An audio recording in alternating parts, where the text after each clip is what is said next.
శ్రీగురుభ్యో నమః. హరి ఓం. శ్రీమహాగణాధిపతయే నమః. శ్రీమహాసరస్వత్యై నమః. హరి ఓం.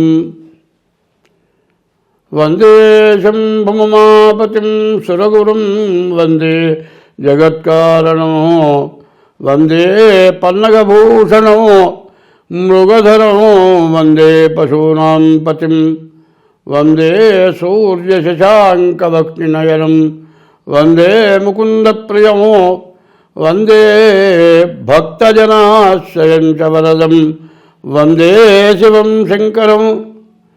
క్షోణితలంబునన్నెన్నొదురు శోకగమృక్కిముతింతు సైకతశ్రేణికి జంచరీక సైభవ సుందరవేణికి రక్షితామరశ్రేణికి దోజజాత భవ చిత్తవశీకరణైక వాణికి అక్షదామ సుఖవాదిజ పుస్తుకరమ్యపానికి. మరి 9వ రాశి ధనస్సు రాశి. ఈ ధనస్సు రాశి ఎట్లా ఉంది చూద్దాం. ఈ ధనస్సుకి రాహువు, గురువు, బుధుడు, కుజుడు, మరి 4 గ్రహాలు బాగున్నాయి. అందులో ఇది శ్రావణ మాసం. ఈ శ్రావణ మాసం లక్ష్మీ అమ్మవారిని పూజించే చాలా మంచి రోజులు. ఈ రోజుల్లో ఎవరైతే లక్ష్మిని పూజిస్తారో వాళ్ళకి ఐశ్వర్యం వస్తుంది. లక్ష్మిని పూజించాలి అంటే చాలా విశేషంగా చేయాలి. విశేషం అంటే లారీ పూలు తేవటం కాదు, పెద్ద పెద్ద విగ్రహాలు పెట్టడం కాదు, వినాయక చవితికి వినాయకుడి విగ్రహం పెట్టినట్టు కాదు. ఎందుకంటే పద్మం ముగ్గు వేయాలి. పద్మం ముగ్గు కంటే అమ్మవారి విగ్రహంతో పాటు కలశం అనేది పెడతాం. కలశానికి కొబ్బరికాయ రాసి, కొబ్బరికాయకి పసుపు రాసి, బొట్టు పెట్టి, చెంబు వేసి, చెంబుకి 3 ఆకులు వేసి కలశం పెడతాం. కలశానికి ఉన్న విలువ ఏ దేవుడి పటానికి లేదు. మొదట్లో ఈ కలశమే బ్రహ్మ, ఈ కలశమే విష్ణువు, ఈ కలశమే ఈశ్వరుడు, ఈ కలశమే రాముడు, ఈ కలశమే సీత, ఈ కలశమే లక్ష్మీదేవి. ఈ కలశానికి ఏం పెడుతున్నాం? చెంబు, 3 ఆకులు, కొబ్బరికాయ, 3 రకాలు పెడుతున్నాం. త్రిజన్మ పాప సంహారం, 3 జన్మల పాపం పోవటానికి మనం ఈ పూజ చేస్తున్నాం. ప్రతి ఇంట్లో కూడా కలశం. దీనికంటే ముందు, మనకంటే 100 సంవత్సరాల ముందు పల్లెటూళ్ళల్లో కొబ్బరికాయ కావాలంటే దొరకదు. శ్రావణ మాసం వర్షాలు కురుస్తూ ఉంటాయి, కూరగాయలు దొరకవు. మరి ఆ కూరగాయలు ఎండబెట్టుకొని ఉరుగులు చేసుకొని తినేవాళ్ళు. దేవుడు పూజ చేయాలంటే గోడకి పసుపు సున్నాలాగా రాసేవాళ్ళు. ఈశ్వరుడు పూజ చేయాలంటే అడ్డబొట్టు పెట్టేవాళ్ళు. విష్ణుమూర్తి, లక్ష్మీ పూజ చేయాలంటే పొడుగు బొట్టు పెట్టేవాళ్ళు. అమ్మవారికైతే మరి కళ్యాణం బొట్టు పెట్టేవాళ్ళు. అదే అందరు దేవుళ్ళు. మరి ఆ రోజుల్లో పటాలు లేవు, కలశాలు లేవు, కొబ్బరికాయలు లేవు. అది ఏమో చేతగాని భక్తి, వాళ్ళు సరిగ్గా చేయలేదంటాం కాదు. వాళ్ళు ఎంతో భక్తితో శ్రద్ధతో పూజ చేశారు. మరి భక్తి లేని పూజ పత్రి చేయటం అని భక్తితో చేశారు కాబట్టి మీరు ఇంతవరకు బాగున్నారు. వాళ్ళు చేసినట్లుగా మనం చేస్తున్నామని అనుకుంటారే వెళ్ళలేదు. వాళ్ళకి బోనమాలు రాకపోవచ్చు, వేలుముద్ర వేసేవాళ్ళే కావచ్చు. కానీ అంత అన్నం అందరికీ పెట్టారు, వ్యవసాయం చేశారు, వాళ్ళు తిన్నారు, గోవుల్ని పెంచారు, ఎద్దుల్ని పెంచారు, జీవరాశులకి మూగ జీవరాశుల్ని పోషించారు. మరి కనీసం పావుని కర్రతో కొట్టి చంపల వాళ్ళ జీవితంలో.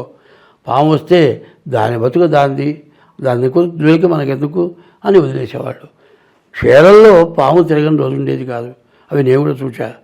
కానీ ఏ జీవరాశిని హింసించరా, ఎవరికి అపకారం చేయరా, ఒకరిని ముంచి వాళ్ళు సంపాదించరా. అప్పుడు వాళ్ళు బాగున్నారు, వాళ్ళని కన్నందు మనం బాగున్నాం. కానీ కూడా మనం కూడా బాగుండాలి, మన పిల్లలు బాగుండాలి అంటే మన గ్రహస్థితి చూసుకోవాలి. అంతకుముందు విద్య ఉంది కాబట్టి ఇప్పుడు విద్య మీకు ఉండటం చేత మీ గ్రహాలేంటి, మీ జాతకం ఏంటి, ఇవన్నీ చూసుకోవాలి. ఇప్పుడు ఆగస్టు నెలలో ధనస్సు రాశికి వచ్చేప్పటికల్లా మరి 4 గ్రహాలు పూర్తిగా బాగున్నాయి. గురువు విద్యాకారకుడు, విద్యనిస్తాడు. బుధుడు వ్యాపారకారకుడు, శుక్రుడు లక్ష్మీకారకుడు, వివాహం అవటానికి, భార్య రావటానికి చాలా ఉపయోగపడుతుంది. కుజుడు భూమికి కారకుడు. మరి భూమి, ఇల్లు కానీ, స్థలం కానీ, పొలం కానీ, కొనాలని ఎన్నాళ్ళ నుంచో కోరుకున్న వాళ్ళు ఇవాళ పొలం కొనుక్కోవడానికి బాగా అవకాశం ఉంది. కాబట్టి ఈ రాశి వాళ్ళు చాలా బాగున్నది అని చెప్పాలి. మీరు ఏం చేయాలి? మీ డేట్ ఆఫ్ బర్త్ ద్వారా మీ జాతకం చూపించుకోండి. ఆయన చెప్పాడయా బాగుంది, మాకు ఇప్పుడు అంతా నష్టం వచ్చింది, అన్ని అబద్ధాలు చెప్పారు అంటారు. నేను అబద్ధం చెప్పడం కాదు. గోచారం అంటే 25 వంతులే. మీరు పుట్టిన టైంని బట్టి గ్రహచారం అందరికీ ఒకే రకంగా రాదు. గోచారం ప్రతి వాళ్ళకి ఆ గోచారం ఆ రాశి ప్రకారం అందరికీ ఒకటే. కానీ గ్రహచారం అట్లా ఉండదు. అందరికీ వచ్చే ఎక్కువ అవుతాయి, గ్రహాలు ఉండవు. కాబట్టి డేట్ ఆఫ్ బర్త్ ద్వారా జాతచక్రం ఎంచుకోండి. అది లేదండి అంటే హస్త సాముద్రిక ద్వారానైనా సరే మీ జాతకం చూపించుకోండి. అట్లా ఏదన్నా దోషాలు ఉంటే ఉపశమనం చేసుకోండి. బాగుంటే నీవు ఏమి చేయకుండా బాగుపడతావు, ఏ పూజలు చేయకపోయినా బాగుపడతావు. కొంతమంది జాతకం బాగుండి ఏ దేవుడికి పూజ చేయకుండా బాగా సంపాదించుకుంటూ మొహాన బొట్టు కూడా పెట్టుకోకుండా గుళ్ళోకి కూడా పోకుండా గుళ్ళో వాళ్ళు ఎవరైనా వస్తే చందా ఇవ్వకుండా ఏం దేవుడు నాకు ఇచ్చాడు నేనే సంపాదించానంటాడు. నష్టం వచ్చినప్పుడు దేవుడు గుర్తొస్తాడు. అట్లా కాకుండా ఇవాళ మంచి టైము, మీకు బాగుంది. మీ డేట్ ఆఫ్ బర్త్ అలా జాతకం చూపించుకొని చాలా బాగుంది. చాలా బాగుంటే 100లో ఒక్క దెబ్బ కొడుతుంది. చెప్తేనే 100కి 99కి తేడా. 99 రూపాయలు ఇచ్చి 100 రూపాయల కాగితం ఇవ్వాలంటే ఇస్తాడా? ఇవ్వడు. 99 2 అంకెలే, 100 3 అంకెలు. ఆ అంకె రావాలి, అంకె పెరగాలి. మరి 100 1000 అంటే ఇంకో అంకె పెరుగుతుంది, 4 అంకెలు. మరి ఇట్లా 10,000 వచ్చేవాడికి 5 అంకెలు, 6 అంకెలు వచ్చేవాడు 1,00,000. ఇట్లా నీవు పెరగాలనుకుంటే మీ జాతకం బాగుండనప్పుడు బాగుండేట్టుగా చేసుకోండి. బాగున్నప్పుడు వచ్చింది పోగొట్టుకోకుండా జాగ్రత్త పడండి. మీకు అన్ని విధాలా బాగుంటుంది. స్వస్తి. శ్రావణ మాసం జూలై నెల 25వ తారీఖుతో శ్రావణ మాసం ప్రారంభమవుతుంది. అయితే శ్రావణ శుద్ధ పూర్ణిమకు ముందుగా వచ్చే శుక్రవారం రోజున వరలక్ష్మి వ్రతం చేయాలనుంది. పౌర్ణమి రోజే ఈసారి శుక్రవారం కలిసి వచ్చింది. పౌర్ణమి శుక్రవారం 2 కలిసి వచ్చాయి. ఇది చాలా విశేషం. ఈ శ్రావణ మాసంలో ప్రతిరోజు అమ్మవారిని పూజించడం ఎంత వరకైనా సరే ఏదో గుట్లు అటువంటి సూతకాలు వస్తే తప్పితే మంచి వాళ్ళందరూ కూడా చేయటానికి అవకాశం ఉన్న వాళ్ళందరూ కూడా, ఎందుకంటే అవకాశం అంటే డబ్బులు కాదు, సూతకం ఉంటే చేయకూడదు. ఎంత డబ్బులతోనైనా అమ్మవారి పూజ చేయొచ్చు. శ్రావణ శుద్ధ పూర్ణిమ రోజు వరలక్ష్మి వ్రతం చేయాలి. కాదండి నాకు అంత శక్తి లేదంటే మరి ఊళ్ళోనే ఏదో గుళ్ళో సామూహికంగా చేస్తారు. అట్లాంటి చోటైనా వరలక్ష్మి వ్రతం చేసుకోవాలి. ఈ వరలక్ష్మి వ్రతం అయిన తర్వాత అమ్మవారి సూత్రం 9 పోగులతో ఒక తోరం అక్కడ పెడతారు. ఆ తోరం కుడి చేతికి కట్టుకునేప్పుడు మరి పద్మాసనే పద్మకరే సర్వలోకైక పూజితే నారాయణ ప్రియదేవి సుప్రీత భవ సర్వదా అని ఆమెని ప్రార్థించి మరి ఈ సూత్రం 9 దారాలతో కూడిన సూత్రాన్ని చేతికి కట్టుకోవాలి. చేతికి ధరించి అమ్మవారి పూజ చేసుకోవాలి. ఇది శ్రావణ శుద్ధ పూర్ణిమ ముందు శుక్రవారం ఎప్పుడు వచ్చింది అంటే మరి ఆగస్టు నెల 8వ తారీఖు శ్రావణ శుద్ధ పూర్ణిమ. ఈ శ్రావణ శుద్ధ పూర్ణిమ రోజు మరి వరలక్ష్మి వ్రతం తప్పనిసరిగా చేసుకోవాలి. అదే కాదండి, అమ్మవారు ఇచ్చేది కూడా కాదు, ఐశ్వర్యం అంటే ఈశ్వరుడు ఇచ్చేది కూడా ఐశ్వర్యమే.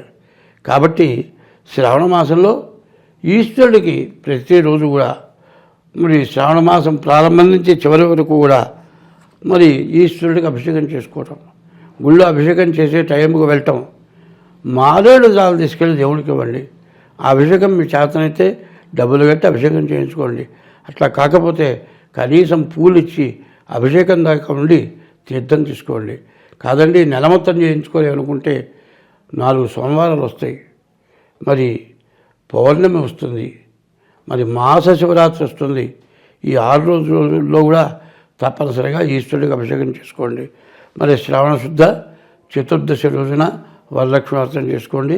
ఈ సంవత్సరం మీరంతా సుఖంగా ధనధాన్య అభివృద్ధి కలిగి లక్ష్మీ వల్ల అనుగ్రహం కలిగి వరలక్ష్మి వ్రతం చేసుకున్న వాళ్ళు అంతా సుఖ సంతోషాలతో ఉంటారు. స్వస్తి.